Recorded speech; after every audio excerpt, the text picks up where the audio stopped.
I'm Adam Reilly, in for Jim Browdy. Tonight on Greater Boston, changes are coming to MCAS scoring requirements for students. New rules now require high schoolers to score even higher on the test in order to graduate. A member of the State Education Board who supported the change and the executive director at Citizens for Public Schools join me. Then, as the war in Ukraine rages on, two local health experts are shining a light on the devastating health impacts of the war. High school students across the state will soon have to score higher than before on the standardized MCAS tests in order to graduate, after officials approved a controversial new plan yesterday. The State Education Board voted 8-3 in favor of Elementary and Secondary Education Commissioner Adam Reilly's proposal, which will kick in starting with the class of 2026, despite overwhelming opposition to the plan from members of the public who submitted comment this spring. Students have had to score a certain level on both English and math in the MCAS, or Massachusetts Comprehensive Assessment System, in order to graduate since 2003. But under the new plan, the bar will be raised from 472 to 486 on the English exam, and then again to 500 for both English and math, beginning with the class of 2031. All of this comes at a difficult time for students, which people on both sides of the issue acknowledge. Amid the new stresses of the pandemic, MCAS scores last September dropped by huge margins across the state. And then there are longstanding equity concerns surrounding the MCAS and a wide variety of marginalized student groups, as well as a fierce and ongoing debate about whether standardized testing makes things worse or helps push low-performing schools to be better. I'm joined now by Education Board member Martin West, who proposed the adopted amendment to the Commissioner's plan that further raised the graduation requirement to a score of 500 in future years. He's also the academic dean at the Harvard Graduate School of Education, and by Lisa Guisbond, the executive director at Citizens for Public Schools. Thank you both for being here. Martin, let me start with you. Why was this the right moment to make standards tougher rather than keep them as they were? Well, this decision that we took yesterday is the product of a years-long process. So back in 2019, the state adopted what is known as the Next Generation MCAS for 10th graders. And this was a new assessment, an improved assessment. And when we adopted that, we engaged in a step of setting interim standards that would apply to the first two classes to take that new assessment, the classes of 21 and 22. And early in 2020, we began the process as a Board of Elementary and Secondary Education, as a Department of Elementary and Secondary Education, by forming an advisory committee to offer advice to the Commissioner and the Board on the subject of what the standards on the new test should be. And that process was interrupted by the pandemic, as was the administration of MCAS. So we've been in interim status for a number of years now. So we felt, as we turned to the class of 26, the group of freshmen that will be entering school this fall, that it was finally time to restart this process, to continue a process that had always intended to set an interim standard and have that become a permanent standard. And so earlier this year, we formed an advisory committee again, representing diverse stakeholders across the state. Educators were a big part of that. And their recommendation to us as a board was that, yes, we should move forward with raising the standard. I can talk a little bit about the evidence that went into that, but that was the clear recommendation from the advisory committee that we formed, and that informed the action that we took today. Okay, let me jump to Lisa now. I want to get you in here. We've heard from Martin why he believes it was the right moment to raise standards, part of a process that's been in play for a while. Lisa, why do you think this is the wrong moment to be doing what we're doing? Oh, I think it's a terrible moment to do this because of all of the disruptions that our students and teachers and families have been through during the pandemic that have affected their lives in many ways. And but I also think it's a step backward in general, regardless of the moment, because you may know that Massachusetts is an outlier in continuing to use a graduation test. We're one of only 11 states that still do that. And most other states in the nation have moved away. I believe it was a high of 27 states at one point, down to about 11. because of all the concerns that many people raised, I believe, in the public comment. It's like 98% opposition in public comment to this move because of the impact on so many student groups, including students with disabilities, English learners, students from low-income households, Black and Brown students. So terrible moment and a backward step instead of a positive step for our policy. Tell me if I've got this right. Put simply, the concern that people have when it comes to those groups that you've mentioned is that they're now going to be less likely to graduate, and then members of those groups will have a black mark working against them as they enter adulthood. Is that a fair synopsis? Yes, that, and also the impact on the education that they have when they're in school. There was public comment from Representative Jim Hawkins, who used to be a teacher, a 10th grade math teacher, and he described what happens when kids fail and the focus of their education becomes even more narrow, geared toward passing the test, and they lack access to a lot of the things that make school engaging and worthwhile and exciting in high school. Got it. Martin, I want to go to the point of public feedback that Lisa mentioned. We mentioned it in the introduction of the segment. How did you and your fellow board members incorporate that overwhelmingly negative feedback about the prospect of enhanced or tougher graduation requirements, if you incorporated it at all? How did you think through what you heard from people? Well, as I said, the commissioner's proposal to the board was deeply informed by a robust process of engaging the public in this decision-making process. And so it is true, Lisa's correct, we did not make any specific changes to the proposal that the commissioner had put out as a draft for public comment in response to the comments that we received for that process. But I think it's wrong to say that the public was not engaged in it. Of course, the people that you may hear from in a formal public comment process may not be representative of the state as a whole. And I think that's clearly what happened in this instance. The other thing I would say is that a lot of the public comment was urging us to abandon MCAS as a graduation requirement at all. And that's something, frankly, that's not within our mandate to do. The Education Reform Act of 1993 says we as a board are charged with articulating the level of expectation that students need to meet on a criterion reference test tied to the state's academic content standards. So that's our responsibility. We couldn't respond to most of the comments that we received without violating that statute.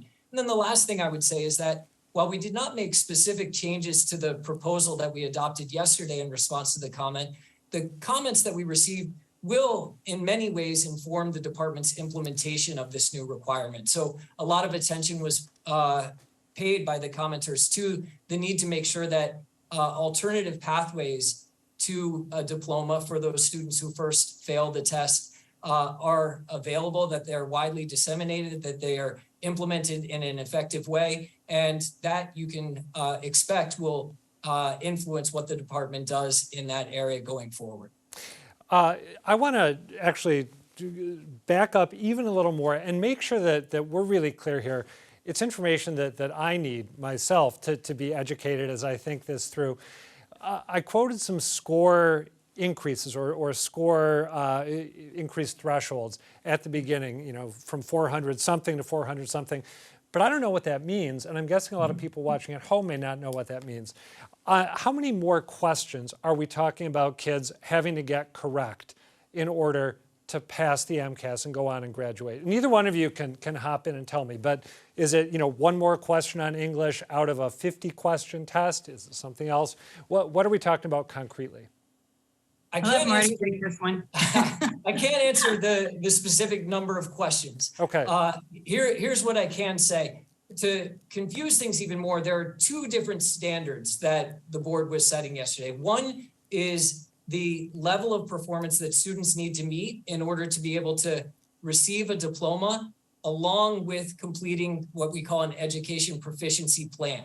And so that is the lower of the two standards. Right. There's a higher standard which says if you meet that, you don't need to go through this education proficiency plan process. And so we made changes to both of those. What you see on the slide here is the level of expectation for avoiding the education proficiency plan process. Well, what is an education proficiency plan? It is a notification of parents on an annual basis of the additional supports the student will receive in order to raise their competency in math and English language arts. And there's some other components that go along with it, but it's intended to provide additional supports to students who need to raise their achievement in order to meet the board's expectations. The more binding standard is the one below which students can't receive a diploma even with the education proficiency plan. And there, the change, the current score required is 455 in English language arts, and that is going up to 470, and from 469 to 470 in math. So only a single point increase.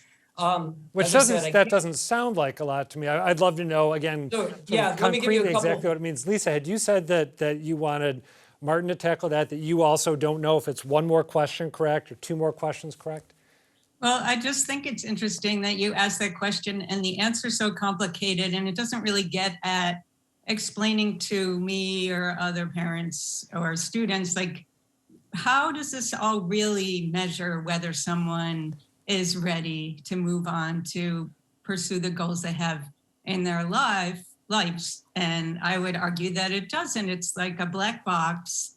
It's this very mechanical, sort of business-minded way of looking at human beings that you can sort of set the goal, the sales goals higher and everyone work harder to achieve the goals. But that's not how education works, at least according to all the educators that I respect. You mentioned, I actually want to ask you about something that you mentioned, Lisa. You said that you saw this as doubling down on a fundamentally flawed approach. You're opposed to the MCAS in principle. It's not just the increased standards. You don't want the test to exist, fair? I'm opposed definitely to using the MCAS to decide who gets a high school diploma.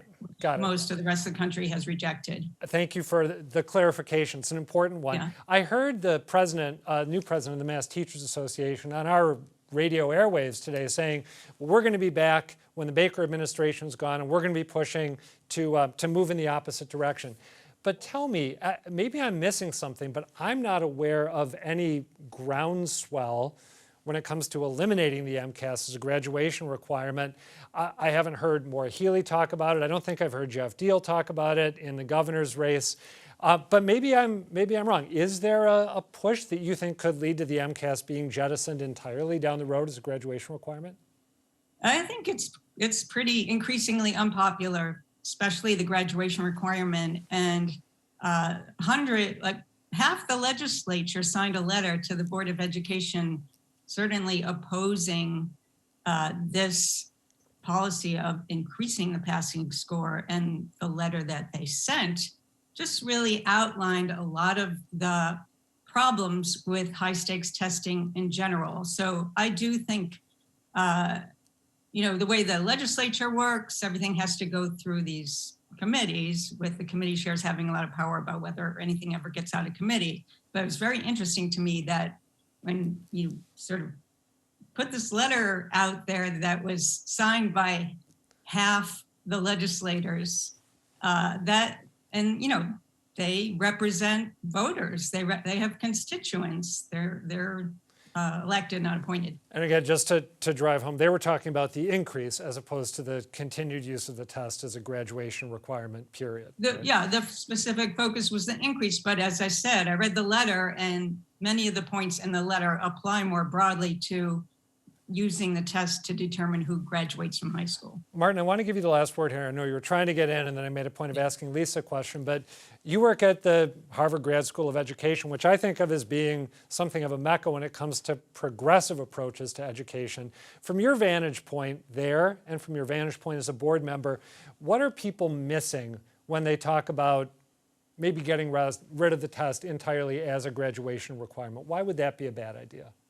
Well, I keep mentioning this advisory committee, which had the chance to look closely at the evidence that we've accumulated over time about how the students' performance on the MCAS test is related to their long-term outcomes. And when we look at post-secondary outcomes in the state, when we look at earnings of students in the labor market, we find this robust relationship, even when we compare students from similar demographic backgrounds, even from the same high school. And this really tells us that the MCAS is capturing skills that matter for student success. And so it seems to me that we're missing the fact that these tests do tell us something about what students need to succeed. They don't tell us by any means everything about what they need to succeed. And school districts have lots of room to offer a much broader definition of student success. But our role as the Board of Elementary and Secondary Education under the Education Reform Act is to articulate standards in this domain. And that's what we've sought to do. Just to give you one concrete way to think about the very quickly, because we're almost out of time. Yeah, make it speedy. Roughly 3,300 students we estimate would not pass the elevated standard relative to who would have passed had we left the standard unchanged. Now, what does that mean for them? Hopefully they'll raise their expectations and meet the standard. That has been the state's history. Graduation rates have increased as we've had this requirement in place. But if not, they will have to pursue one of those alternative pathways. And so we don't see this as something that will increase dropout rates. We think it's something that will help students succeed. Okay, we got to leave it there. Martin West, Lisa Guisbond, thank you both. Thank you. Next up, it's been nearly 6 months since Russia launched its brutal assault on Ukraine. And while the fighting has made it impossible to get an accurate count, most estimates put the Ukrainian death toll in the tens of thousands of soldiers and civilians, including children. The Kremlin is now under investigation for war crimes in the International Criminal Court for its many attacks targeting homes, schools, hospitals, and evacuation routes. And much of the world has rallied around Ukraine with military aid and humanitarian supplies, although officials there say they still need more assistance to beat back Russian troops. But as the battles continue, 2 local doctors are also worried about other devastating health effects, from the spread of disease and malnutrition to worsening pre-existing conditions, PTSD, and other mental health problems. They recently wrote in the New England Journal of Medicine, quote, "Health professionals have responsibilities not only to respond to the needs of current victims, but also to engage in preventing the devastating, long-lasting, intergenerational effects of war on human health and life." Dr. Barry Levy is a physician, epidemiologist, and associate professor of public health and community medicine at the Tufts School of Medicine. Dr. Jennifer Leaning is an associate professor of medicine at Harvard Medical School and senior fellow at the university's FXB Center for Health and Human Rights. Thank you both for being here. Dr. Leaning, why is it important for those of us in the public at large to think about this conflict not only in terms of politics and political violence, but in terms of public health? It's one of the first major intrastate wars, that is a war that's international, that we have really looked closely at for the last 20 years. I mean, it is an astonishing war in the sense of its capacity to kill broadly and to leave long-lasting effects because of the heavy armaments that are used indiscriminately. So when we're thinking about public health, which is the health of populations, this war is creating enormous effects on how people can think about their future, how they can think about the harvest next year, where their children might have to flee to. Their families are now scattered throughout Europe. So you have a disruption of human life and human future that is quite extraordinary, all in a relatively small place to 40 million people. I want to make sure that I understand this as clearly as I can. Are the effects that you're talking about effects that have existed in other conflicts, but that we haven't had the tools to fully scrutinize and analyze?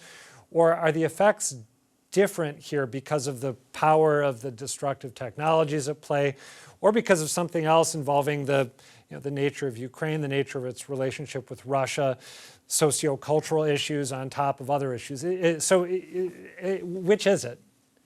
It's both. It's both? Okay. I mean, excellent question. Part of it is that these explosive effects of war, that is the kinetic effects of the use of bombs and killing people and forcing them to flee, is a feature of all wars, but it's particularly intense in a relatively small area. It's rather one-sided in terms of Russia has command of the air. And what you have is a war of attrition where the Ukrainians are trying to hold on, outmatched in terms of population and in terms of armaments by a country that is much more populated and also more sophisticated in the use of weapons. And what we're seeing is the war entirely on the countryside of Ukraine. Russia is lobbing things or aiming things into the country. So it's a punishing war where, strangely enough, it's at a close standstill because of the very, very effective response of the Ukrainian government and military. Let me get Dr. Levy in here. You two mentioned in your New England Journal piece that it's difficult to say exactly how many people have died, how many people have been injured. I tend to think of wars as having easily tabulated morbidity and mortality counts. I guess I'll ask another version of the question that I just posed to Dr. Leaning. Is there something about this conflict that makes it especially hard to get a handle on the human toll? Or have we pretended to have clarity in previous conflicts when maybe we didn't? Yeah, I would agree with what Jennifer said so far. And I would say that the same kinds of issues that are operating in many, many other wars, there's about 40 other wars going on in the world.